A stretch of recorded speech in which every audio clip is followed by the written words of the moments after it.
En 1965, hermanos, se publicó una película de la vida del Señor Jesucristo. La película fue titulada de la siguiente manera. Le pusieron la más grande historia jamás contada. La más grande historia jamás contada. En ese tiempo la película recibió la aclamación de la crítica al punto que incluso ganó 4 Óscares. En ese tiempo todavía las películas con temas bíblicos ganaban Óscares. Ahora, pero no estoy para hablar de esa película. Aunque la película, por supuesto, como toda obra de Hollywood, no plasma de manera precisa los acontecimientos y la vida del Señor Jesucristo. Lo cierto es que el título de esa película creo que sí lo hace, puesto que no hay una historia más grande que la de la vida de nuestro Señor Jesucristo. Jesucristo es Dios hecho hombre.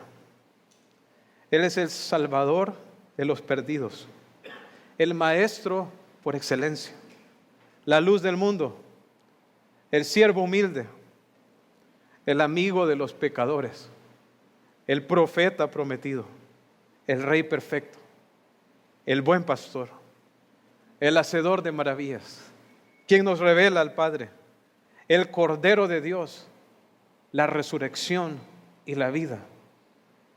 Ese es quien es Jesucristo. Por medio de Él recibimos el perdón de pecados, la vida eterna, paz con Dios, adopción como hijos, acceso a Dios, una nueva vida, herencia en los cielos, justificación, libertad del pecado, propósito, dirección, fortaleza en la tribulación, esperanza y la presencia del Espíritu Santo. No hay persona más digna, más sabia, más única y más gloriosa que haya pisado esta tierra que Jesucristo. El relato de su vida tiene las más profundas y trascendentales implicaciones para nuestra vida. Y en la Biblia encontramos 4 relatos respecto a la vida del Señor Jesucristo, los cuales llamamos los evangelios, que son el libro de Mateo, de Marcos, de Lucas y de Juan. Y hoy tenemos la bendición de comenzar un estudio versículo por versículo de uno de esos relatos, que es el relato de la vida del Señor Jesucristo, escrita por Lucas. Quisiera invitarles a abrir sus Biblias e ir a Lucas capítulo 1, al versículo 1 al versículo 4. Lucas capítulo 1, versículo 1 al 4. Ese es el texto que vamos a estar abordando el día de hoy. Dice así la palabra de nuestro Dios: puesto que ya muchos han tratado de poner en orden la historia de las cosas que entre nosotros han sido ciertísimas, tal como nos lo enseñaron los que desde el principio lo vieron con sus ojos y fueron ministros de la palabra, me ha parecido también a mí, después de haber investigado con diligencia todas las cosas desde su origen, escribírtelas por orden, oh excelentísimo Teófilo, para que conozcas bien la verdad de las cosas en las cuales has sido instruido. Y antes de entrar de lleno a ese pasaje, quisiera señalar algunos aspectos referentes al autor de este evangelio, de este libro, el cual conocemos como el Evangelio de Lucas, ¿verdad? Con el título, ¿verdad? Nosotros podemos decir, ¿verdad? Que el Evangelio fue escrito por Lucas, pero la pregunta sería, ¿cómo se llegó a esa deducción? ¿Cómo podemos saber realmente que Lucas fue el escritor de este libro? Pues hay maneras en que nosotros lo podemos deducir. Y es que nosotros podemos ver en las evidencias del Nuevo Testamento que realmente Lucas encaja en el perfil del escritor de este libro. Primeramente, lo podemos descifrar cuando nosotros leemos el primer versículo o los primeros versículos del libro de los Hechos. Y es que tanto este evangelio que vamos a estudiar tanto este evangelio como el libro de los Hechos fueron escritos por la misma persona. Por ejemplo, ahorita acabamos de leer en ese texto donde dice que le había parecido bien al autor, después de haber investigado con diligencia todas las cosas de su origen, escribírselas en orden a Teófilo. Así lo dice, ¿no es así? Ahora, miremos Hechos capítulo 1. En Hechos capítulo 1 dice así: en el primer tratado, oh Teófilo, hablé de todas las cosas que Jesús comenzó a hacer y a enseñar hasta el día en que fue recibido arriba, después de haber dado mandamiento por el Espíritu Santo a los apóstoles que había escogido. En Hechos, el autor hace referencia al mismo personaje, a Teófilo, y le hace referencia también al primer tratado que le escribió. Dice, en el primer tratado, Teófilo, hablé acerca de todas las cosas que Jesús comenzó a hacer y enseñar. Entonces podemos ver claramente que este evangelio, el que llamamos el evangelio de Lucas, fue escrito por la misma persona que escribió el libro de los Hechos. Ahora, quiero decirles que tanto en el libro de Lucas como en el libro de los Hechos no se menciona a Lucas, o Lucas no se menciona a sí mismo como el autor. Ahora, sin embargo, cuando nosotros leemos el libro de los Hechos, nos damos cuenta que en algunas partes el autor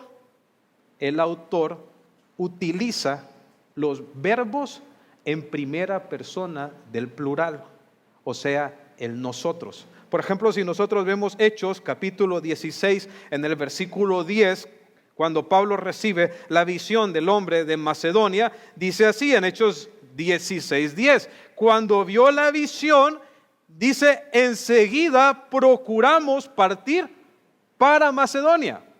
Dice, procuramos. ¿Quién se está incluyendo en ese verbo?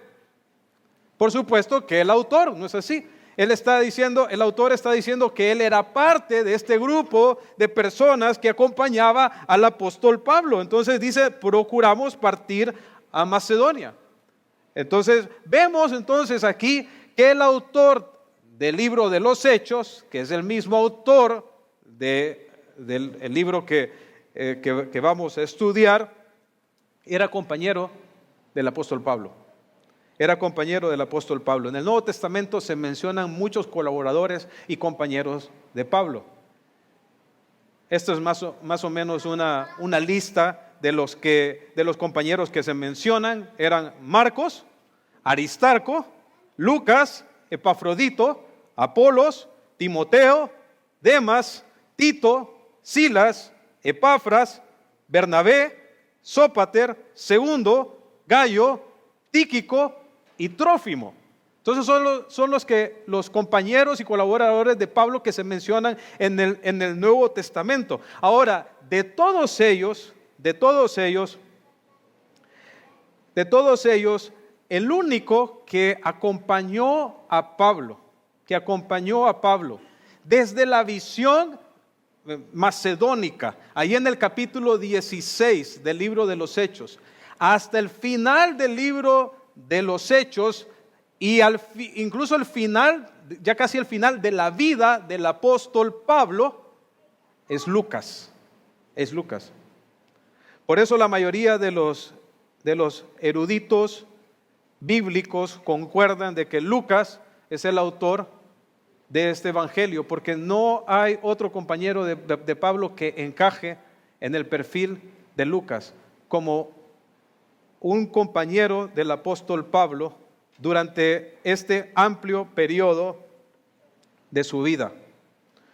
Ahora, aparte de la evidencia escritural que les acabo de mencionar, también hay evidencias de la autoría de Lucas en la tradición de la iglesia. Las tradiciones no son del todo confiables, especialmente cuando las tradiciones se llevaron a cabo, se crearon un tiempo muy lejano desde cuando ocurrieron los eventos originales. Sin embargo, la tradición de la autoría de Lucas es muy cercana a los escritos originales de este libro. Por ejemplo, los padres de la iglesia que vivieron en el 180, 185 después de Cristo, estoy hablando de Ireneo y Justino Mártir, ambos mencionan a Lucas como el autor del Evangelio.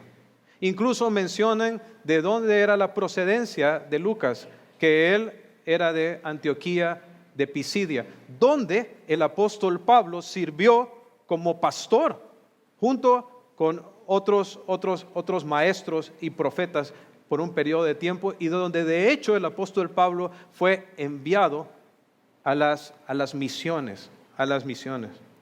Entonces, basado en la evidencia escritural y incluso en la evidencia que vemos en la tradición eclesiástica, creo que podríamos decir con un alto grado de certidumbre de que Lucas es el autor de este evangelio.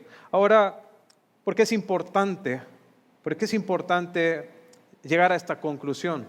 Porque vamos a ver que muchas de las cualidades de Lucas están plasmadas en el evangelio. Y quisiera mencionar algunas características con respecto al autor. Ya les mencioné que él era un compañero y un estrecho amigo del apóstol Pablo. De hecho, nosotros vemos que Lucas aparece como compañero de Pablo primeramente en el segundo viaje misionero de Pablo, cuando él llega a la ciudad de Troas. Eso está en Hechos capítulo 16. Lucas acompaña a Pablo desde Troas hasta la ciudad de Filipos. En Filipos, si recordarán, Pablo predica el evangelio, personas se convierten, pero luego se lleva a cabo una persecución. El apóstol Pablo es azotado junto con Silas, tirado en el calabozo, pero al final él acaba saliendo de la ciudad de Filipos. Sin embargo, Lucas permanece ahí, permanece en la ciudad de Filipos, y se cree que aproximadamente como por 6 años. Luego en el tercer viaje misionero de Pablo regresa a Filipos, y en el libro de los Hechos vemos cómo Lucas nuevamente se junta con el equipo misionero del apóstol Pablo. Entonces, como en resumen, ¿verdad? Lucas acompaña a Pablo de Troas a Filipos. Lucas se queda en Filipos, Pablo se va, regresa Pablo a Filipos 6 años después, y Lucas luego de ahí se une a Pablo para no dejarlo. Lucas luego acompaña a Pablo hasta Jerusalén, donde Pablo es apresado, y luego Pablo es trasladado a Cesarea de Filipo, donde permanece preso por 2 años. Y todos esos 2 años que Pablo estuvo preso en Filipos, Lucas estuvo con él. Y no solamente Lucas lo acompañó durante su aprisionamiento, sino que al salir y ser llevado como prisionero para Roma, Lucas se fue también con él. Y Lucas permaneció con Pablo durante todo el tiempo que él estuvo en su arresto domiciliario en Roma. Y no solamente ahí, sino que luego Pablo es liberado, y en su segundo encarcelamiento en Roma, del cual no sale, puesto que Nerón manda matar al apóstol Pablo, aún en esos últimos días del apóstol Pablo, Lucas está allí con él. Lucas es un hombre fiel. Un hombre fiel. También el apóstol Pablo nos habla en una de sus cartas acerca de cuál era la profesión de Lucas. Dice en Colosenses capítulo 4, Pablo culminando su carta y escribiendo algunos saludos, dice Pablo en Colosenses 4:14 lo siguiente: os saluda Lucas, el médico amado. Entonces vemos que la profesión de Lucas era médico. Para ser médico significa que Lucas había ido a la universidad, o sea que él era una persona con un alto nivel educativo. Un alto nivel educativo. Y quiero decirles que la educación de Lucas es evidente en su evangelio. Este evangelio está escrito en un griego muy refinado. O sea que cuando nosotros vemos el estilo del griego con el que escribió Lucas, vemos un alto nivel educativo en su vocabulario. De hecho, Lucas utiliza un estilo muy similar a los escritos griegos clásicos. Entonces muestra un alto conocimiento del lenguaje. Y esto, hermanos, creo que es maravilloso cuando lo vemos, porque así como en este tiempo la profesión de la medicina era una profesión por medio de la cual una persona se podía lucrar y podía llevar una vida muy cómoda, Sin embargo, Lucas estuvo dispuesto a dejar los placeres y las comodidades que le ofrecía su carrera y su vida en este mundo para entregarse de lleno a la predicación del evangelio junto con el apóstol Pablo. Es una persona que no estaba apegado a las cosas de este mundo. Es una persona que estuvo dispuesta a dejarlo todo para poder llevar el mensaje de Cristo a otros. Y te pregunto, hermano, ¿estás tan enamorado de tu carrera que has dejado de servir a Cristo? ¿Has dejado que los afanes de esta vida ahoguen la semilla, de manera de que no sirves al Señor, ni puedes participar en su obra, porque estás enfocado en tu carrera terrenal? Mira el ejemplo de Lucas.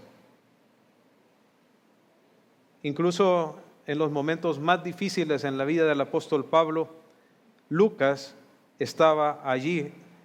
Por ejemplo, si ustedes leen 2 de Timoteo, capítulo 4, es la última carta del apóstol Pablo. Pablo prácticamente se está despidiendo en este punto.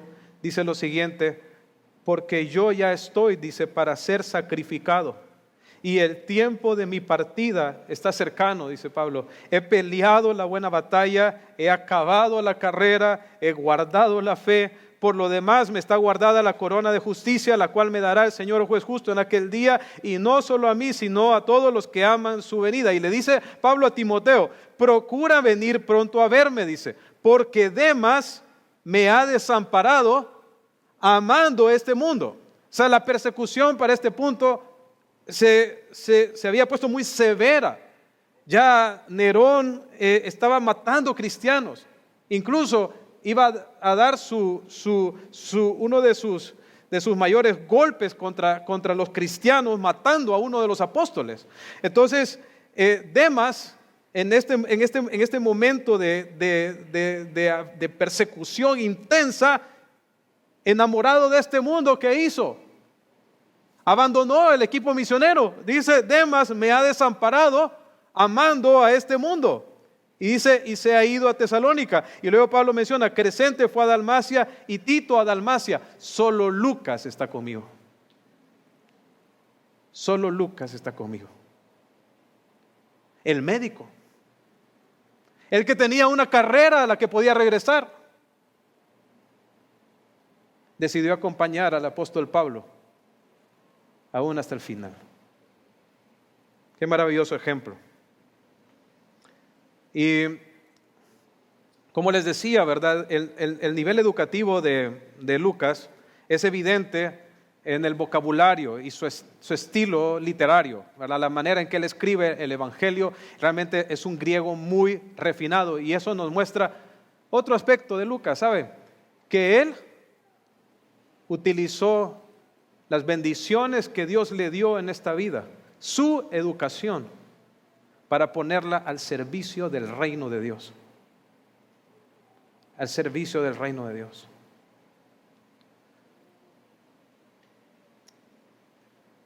Hermanos, todo lo que podamos conseguir en esta vida se va a quemar. Lo único que trasciende es lo que nosotros hicimos para Dios. Y si Dios te ha dado una carrera, si Dios te ha dado recursos, ¿para qué crees que te lo ha dado? Te lo dio para que le sirvas, para que los uses para su gloria y para su reino. Y así lo vemos en Lucas. Ahora, Lucas, también vemos en el Nuevo Testamento que Lucas no era un judío. Dice Pablo en Colosenses capítulo 4. Leímos el versículo 14, pero vamos a ir unos versículos antes, ahí en Colosenses 4. Y dice en el versículo 10, el apóstol Pablo: Aristarco, dice, mi compañero de prisiones os saluda, y Marcos, el sobrino de Bernabé, acerca del cual habéis recibido mandamientos, si fuere a vosotros, recibidle. Y Jesús, llamado Justo, hermanos, este no es el Jesús que nosotros adoramos, este es un hermano que se llamaba Jesús, ¿verdad? Que tenía un buen sobrenombre, le decían Justo. Ahora, dice Pablo, Jesús llamado Justo, que son los únicos de la circuncisión que me ayudan en el reino de Dios y han sido para mí un consuelo. O sea, cuando Pablo hace referencia a una persona que es de la circuncisión, ¿qué está diciendo? Que es judío, que es judío. Entonces aquí podemos ver claramente quiénes eran los colaboradores de Pablo que eran judíos. 3, Aristarco, Marcos y Jesús. Eran 3. ¿Y el resto qué eran entonces? Eran no judíos, eran gentiles. Y en esa misma lista de saludos más adelante vemos a Lucas. O sea que Lucas, como Epafras, que se mencionan ahí en el libro de Colosenses, no eran judíos, sino que eran gentiles. Y de pronto ese detalle, de pronto no nos podría parecer a nosotros muy significativo, pero déjenme decirles que lo es, porque una de las características del Evangelio de Lucas es que Lucas pone un fuerte énfasis en la salvación, no solamente de los judíos, sino en la salvación de los gentiles, en la salvación de todas las naciones, que el Evangelio, que la salvación no solamente era para los judíos, sino que era para todos. Para todos. Por ejemplo, en Lucas encontramos la fe del centurión romano. ¿Y qué era el centurión romano? Era un gentil. Incluso Jesucristo dijo que no había visto fe como la de ese hombre ni en todo Israel. O sea, señalando la fe de un gentil como mayor a la de los mismos judíos.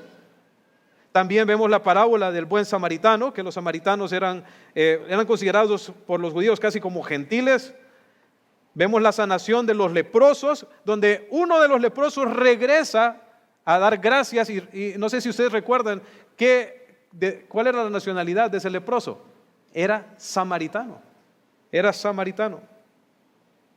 También Lucas menciona la parábola de la gran cena, donde un hombre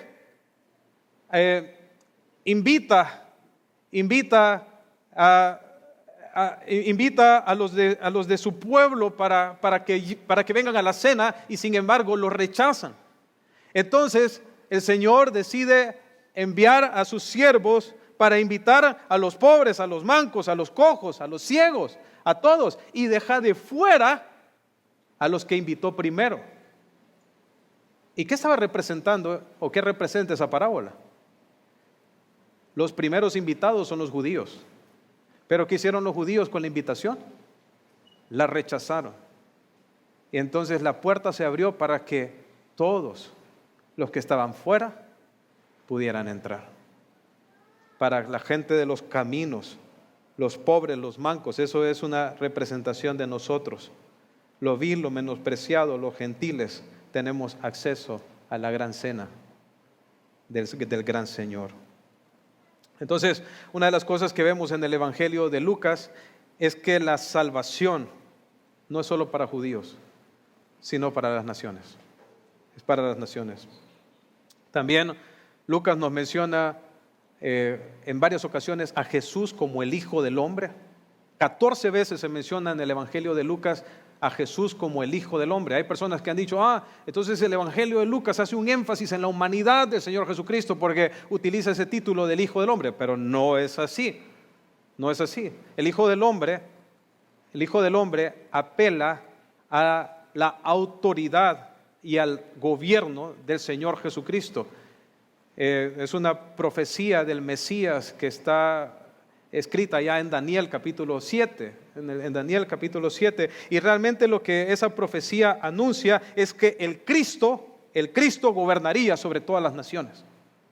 El Cristo vendría a ser el Señor y se le entregaría toda la autoridad. Entonces, nuevamente, al utilizar el título del Hijo del Hombre, Lucas lo que está mostrando es que Jesús no solo es el Rey de los judíos, Jesús es el Rey de las naciones. Es el Rey de las naciones, es nuestro Rey, es nuestro Señor.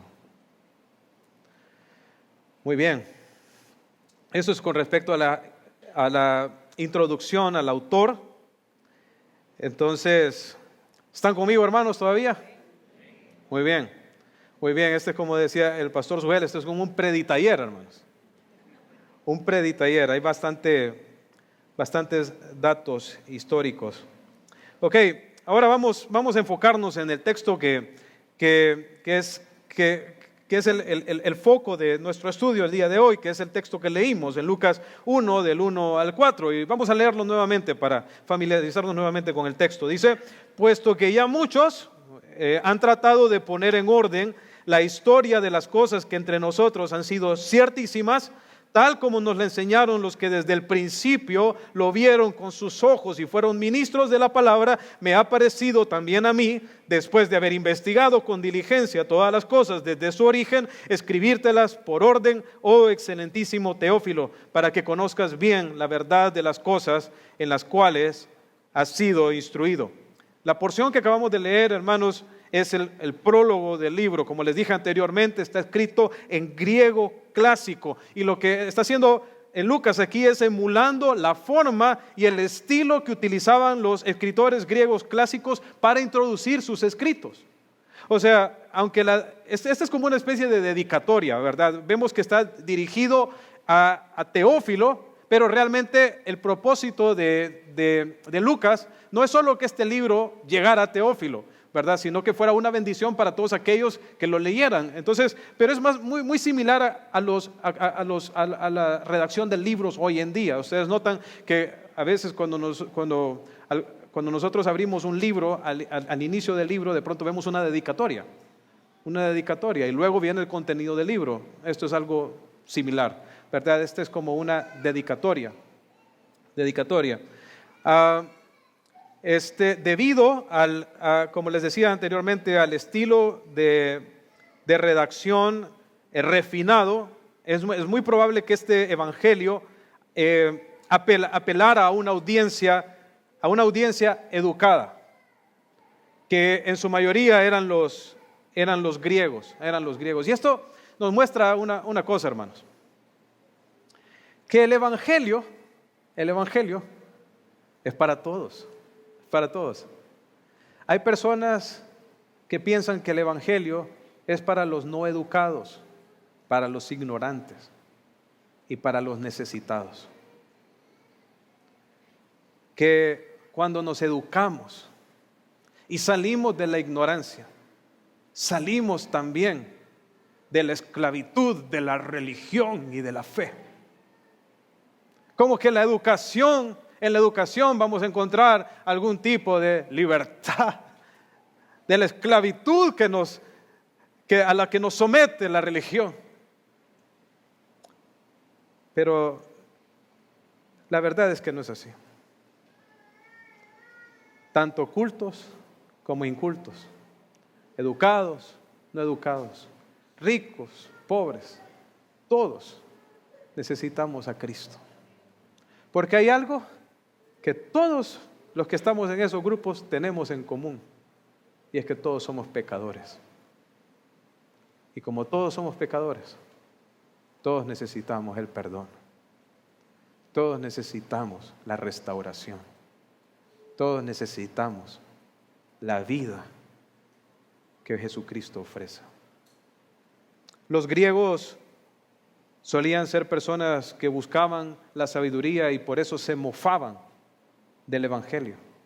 Pero hubieron muchos griegos que abrazaron a Cristo. Y dentro de ellos fue Lucas. Dice Pablo en 1 Corintios, dice, porque los judíos piden señales y los griegos buscan sabiduría, pero nosotros predicamos a Cristo crucificado. Para los judíos ciertamente tropezadero, para los gentiles locura, pero para los llamados, ya sea así judíos como griegos, Cristo poder de Dios y sabiduría de Dios. Es increíble, hermanos, cómo el pecado engaña a los hombres a tal punto de que cuando un hombre recibe una bendición, por ejemplo, como recibe la bendición de la educación o recibe la bendición de tener recursos, se enorgullece en su corazón al punto de pensar de que no necesita a Dios. Pero es solamente su pecado que lo enceguece y no lo deja ver la realidad. Hermanos, en los años que llevo como pastor, he tenido que enfrentar una realidad muy dura, y es la realidad de la muerte. Recuerdo el año pasado, son los primeros 3 meses del año, creo que oficiamos, como 5 o 6 funerales. Y a la tumba llegan ingenieros, doctores, de todo, hermanos. Y en la tumba los títulos no valen. En el momento que te llega la muerte, lo único que vale es si tenías a Cristo o no. Lo único.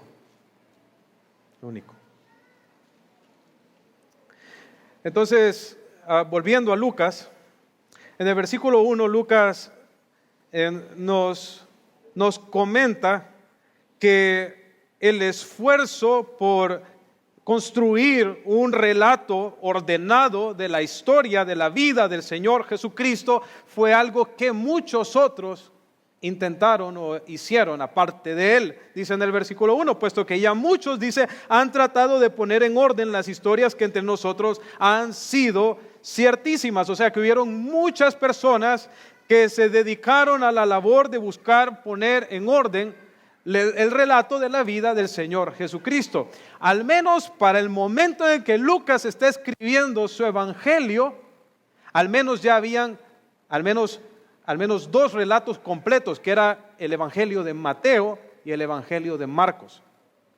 Tanto el evangelio de Mateo y el evangelio de Marcos fueron escritos antes del evangelio de Lucas. O sea que estos evangelios ya estaban circulando en la iglesia para el momento en que Lucas escribe su evangelio.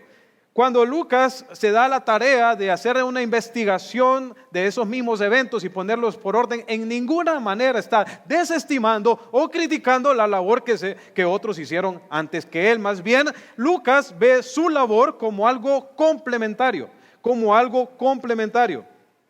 Y realmente que de las riquezas que nosotros tenemos respecto al relato de la vida del Señor Jesucristo es justamente la complementariedad que tienen el tener varios relatos.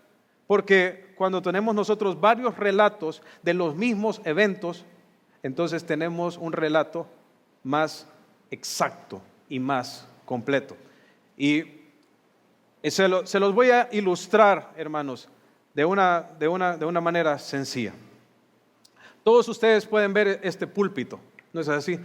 La mayoría desde su ubicación, ¿verdad? Pueden ver este púlpito. Si yo les dijera que escribieran un relato, que escribieran donde ustedes plasman los detalles de este púlpito, ¿qué escribirían? Probablemente escribirían que tiene una forma rectangular, que tiene algunas decoraciones, tal vez tiene un logo en el frente y tiene un marco de madera aquí alrededor. Es así, podrían de pronto hablar acerca del color, ¿verdad? Es un color caoba, de pronto oscuro, ¿verdad? Entonces ustedes podrían escribir un relato describiendo, ¿verdad?, algunos detalles con respecto a este púlpito. Ahora quiero hacerles una pregunta. ¿El relato de ustedes estaría completo? ¿O será que si yo también me diera esa tarea, vería cosas que ustedes no ven? ¿Quién de ustedes ve el color de mi Biblia? ¿Quién de ustedes miraba esto?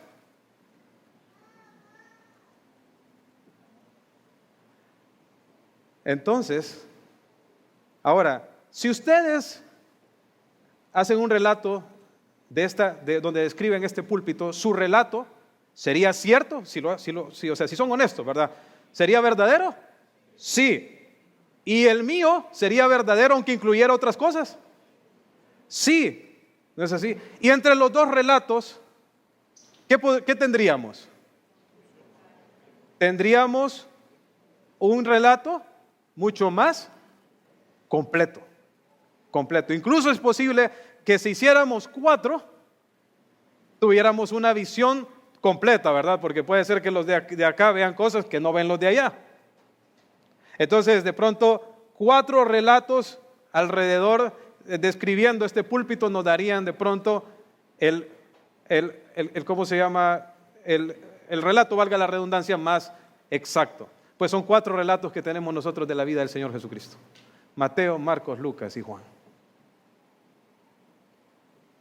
Y Lucas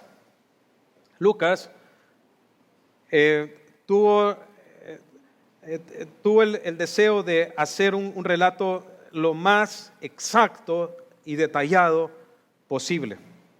Es interesante que dice, puesto que muchos han tratado de poner en orden la historia. Y solo quiero hacer un pequeño paréntesis en esa parte, porque, hermanos, cuando hablamos acerca de la vida del Señor Jesucristo, estamos hablando de historia. No estamos hablando de eventos ficticios. No estamos hablando de fábulas. Cada uno de los milagros que llevó a cabo el Señor Jesucristo y de los eventos en la vida del Señor Jesucristo fueron hechos reales, históricos. Nuestra fe no está basada en mitos. Nuestra fe está basada sobre un sólido fundamento histórico de eventos verdaderos que ocurrieron en la vida real. Y eso es importante tenerlo en cuenta, porque hay muchas personas que atacan la veracidad de la Biblia diciendo que la Escritura son solo un atajo de cuentos, de fábulas con una moraleja. Pero no es así, es historia. Dice, las cosas que han sido entre nosotros, dice Lucas, ciertísimas. Ahora, en el versículo 2 dice, tal como nos lo enseñaron desde el principio los que vieron con sus ojos y fueron ministros de la palabra. Y ahí muestra que todas las personas que trataron de hacer un relato ordenado de la vida del Señor Jesucristo, incluido el mismo Lucas, acudieron a fuentes de primera mano. Dice, tal como nos lo enseñaron los que desde el principio lo vieron con sus ojos. Entonces, las fuentes de las cuales Lucas se informó para llevar a cabo su relato, incluso otros que hicieron ese esfuerzo, fueron de testigos presenciales, personas que vieron, que estuvieron ahí. O sea, hay personas que dicen, ay, ojalá yo hubiera podido andar y caminar con el Señor Jesucristo. Ay, hubiera sido bonito. Pero nosotros tenemos los relatos de la vida del Señor Jesucristo, los tenemos en los evangelios. Cuando nosotros leemos La historia de Jesús en los evangelios es como si nosotros estuviéramos caminando junto con Jesús. Estos relatos fueron relatos de testigos oculares. Y aquí vemos la precisión histórica de Lucas en el sentido de que él busca las mejores fuentes para llevar a cabo su escrito. Testigos oculares, y dice, y que fueron ministros de la palabra. Cuando Lucas hace referencia a los ministros de la palabra, ¿a quién se está refiriendo? Se está refiriendo a los apóstoles, aquellos que predicaron el evangelio. Y esto es importante porque significa que Lucas tuvo acceso a los mismos apóstoles del Señor Jesucristo. Bueno, y claramente él fue compañero de Pablo, ¿no es así? Ahora, sin embargo, Pablo no anduvo con Jesucristo los 3 años en que Jesucristo llevó a cabo su ministerio público. Entonces, ¿cómo pudo haber Lucas de pronto entrado en contacto con aquellos apóstoles que sí estuvieron ahí? Pues les mencioné hace poco que Lucas acompañó a Pablo a Jerusalén. Y también estuvo acompañándolo 2 años mientras él estuvo preso en Cesarea de Filipo. Y saben, Cesarea de Filipo quedaba súper cerca de Jerusalén. O sea que es muy probable que Lucas tuviera interacción y relación con los apóstoles de Jesucristo que servían ahí en Judea. O sea, con Mateo, con Jacobo, con el mismo apóstol Pedro. O sea que el relato que tenemos de Lucas, hermanos, es un relato de primera mano, de fuentes de primera mano, de personas que vieron, que estuvieron ahí, que fueron testigos de los acontecimientos de la vida del Señor Jesucristo. Ahora, dice en el versículo 3, dice Lucas, me ha parecido también a mí, dice, después de haber investigado, dice, con diligencia todas las cosas desde su origen, escribírtelas por orden, oh excelentísimo Teófilo. Entonces, vemos que Lucas se entregó a una investigación diligente de los eventos de la vida del Señor Jesucristo. Y de hecho, hermanos, quiero decirles que Lucas sobresale como uno de los mejores historiadores del mundo antiguo. Se lo voy a decir otra vez. Lucas sobresale como uno de los mejores historiadores del mundo antiguo. Es impresionante la exactitud de Lucas. La exactitud en cuanto a los datos geográficos, los datos políticos, religiosos, culturales, todo dato que da Lucas es tal cual como fue. Incluso, solo es de que ustedes puedan investigar en internet y puedan buscar cuántos hallazgos arqueológicos se han hecho siguiendo el Evangelio de Lucas. Es impresionante.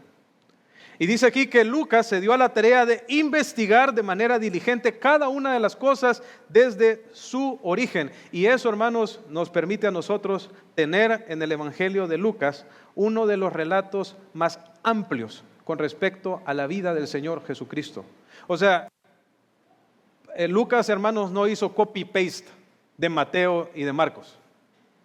Más de la mitad, o casi la mitad del Evangelio de Lucas no está en los otros evangelios. Escuchan bien, o sea, más de la mitad de lo que está contenido en el Evangelio de Lucas no lo encontramos ni en Mateo, ni en Marcos, ni en Juan. Más de la mitad. Incluso, como algunos datos, hermanos, el Señor Jesucristo hizo 35 milagros. 35 milagros están registrados en todos los evangelios. De esos 35 milagros, 20 están registrados en el libro de Lucas. Y de esos 20, 7 no se encuentran en ningún otro evangelio. El Señor Jesucristo relató 50 parábolas. 50 parábolas. Y de esas 50 parábolas, 35 están en el evangelio de Lucas. Y de esas 35, 19 solo se encuentran en el evangelio de Lucas. O sea que hay 19 parábolas que Jesús contó que si no las hubiera escrito Lucas, no las hubiéramos conocido. 19. Incluso hay 30 eventos de la vida del Señor Jesucristo que solo se relatan en Lucas. 30 eventos.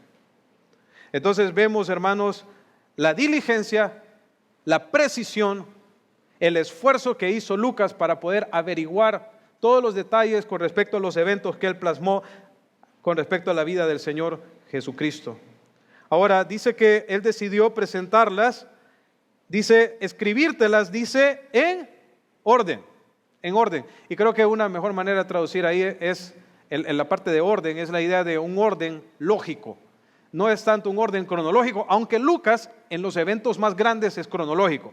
O sea, es cronológico en cuanto a relatar el nacimiento de Juan el Bautista, el nacimiento de Jesús, la infancia de Jesús, el bautismo de Jesús, el ministerio público de Jesús y luego su camino a su muerte, su resurrección. O sea, esto es el relato en general es cronológico, pero es al mismo tiempo que es cronológico también es lógico y es teológico, porque hay momentos en que de pronto Lucas quiere enfatizar alguna enseñanza o evento que ocurre o quiere dar mayor información respecto a algo que el Señor Jesucristo está enseñando, y él trae de pronto información de algo que Jesús enseñó en otro tiempo y lo mete ahí. Entonces, pero no tanto porque él quiera salirse de la cronología, sino porque él quiere enseñarnos de manera amplia un tema específico. Entonces, es muy lógico en su orden. También vemos que, también, hermanos, vale la pena mencionar que el hecho de que el libro de Lucas fuera el producto de una investigación diligente por parte de Lucas, eso en ninguna manera afecta la realidad de que esto fue inspirado por el Espíritu Santo. Toda la Escritura es inspirada por Dios. Y lo que ocurre es que la inspiración de la Biblia no es como si Dios le agarra la mano al escritor y hace que escriba, sino que el Espíritu Santo opera utilizando los sentidos, el conocimiento previo, la investigación y todo lo que, incluso los sentimientos del instrumento que va a escribir, para dar a conocer exactamente lo que Dios quería, sin error, infalible.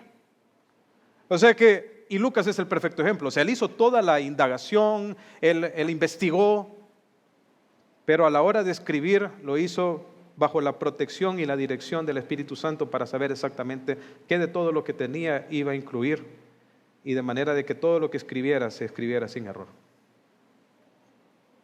Entonces, en ninguna manera su investigación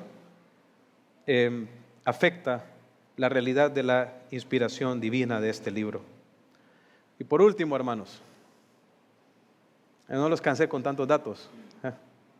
No hay alguien dormido.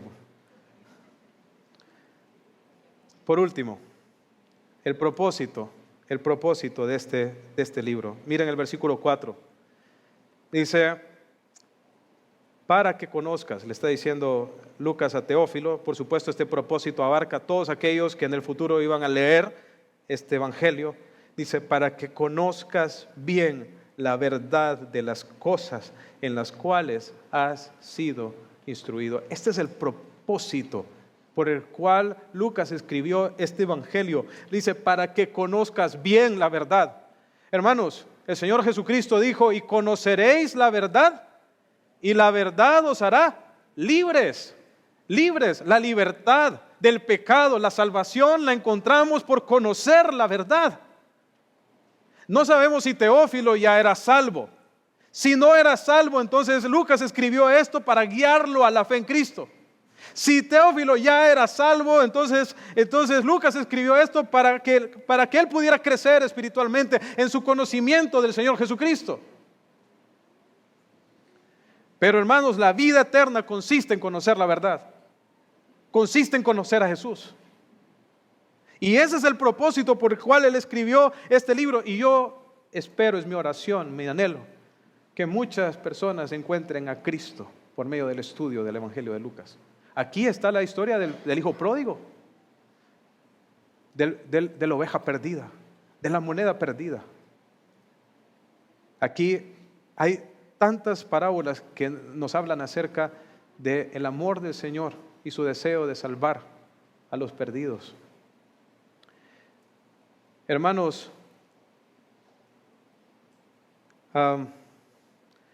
imaginen, quiero que piensen un poco, imaginen que Lucas, con el propósito de que este hombre Teófilo y otras personas pudieran conocer la verdad, se entregó a la tarea de escribir tanto este evangelio, este libro, como el libro de los Hechos.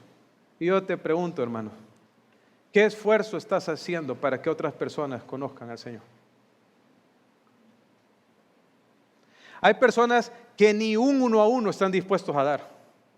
Ni siquiera quieren apartar una hora de su ocupada agenda para poder enseñarle la palabra de Dios a otra persona. Ni siquiera a sus hijos, ni siquiera en la casa. Este hombre escribió 2 libros, para que su hermano Teófilo pudiera conocer la verdad. Hermano, ¿y qué estamos haciendo nosotros? ¿Qué estás haciendo tú? ¿Qué esfuerzo estás haciendo? ¿No es esa la gran comisión? Vayan y hagan discípulos, bautícenlos en el nombre del Padre y enséñenles todas las cosas que os he mandado.